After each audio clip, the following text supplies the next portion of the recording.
Today's reading is from Romans chapter 8, verses 26 through 30. Likewise, the Spirit helps us in our weakness, for we do not know how to pray as we ought. But that very Spirit intercedes with sighs too deep for words. And God, who searches the heart, knows what is the mind of the Spirit, because the Spirit intercedes for the saints according to the will of God. We know that all things work together for good for those who love God, who are called according to his purpose. For those whom he foreknew, he also predestined to be conformed to the image of his Son, in order that he might be the firstborn within a large family. And those whom he predestined, he also called. And those whom he called, he also justified. And those whom he justified, he also glorified. What I take from this is, right in the beginning, he talks about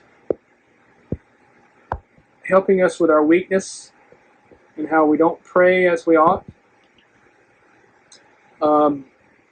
We might not always think that we are praying correctly or that we know how to pray. Or we got this book that has all these prayers in it, but prayer is not always a start in the beginning.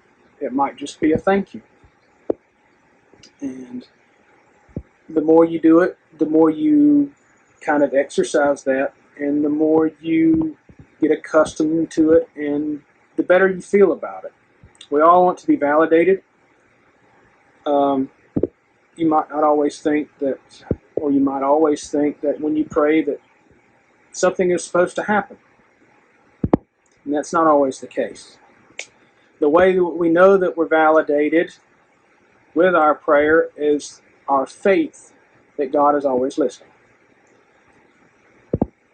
And that's all there is.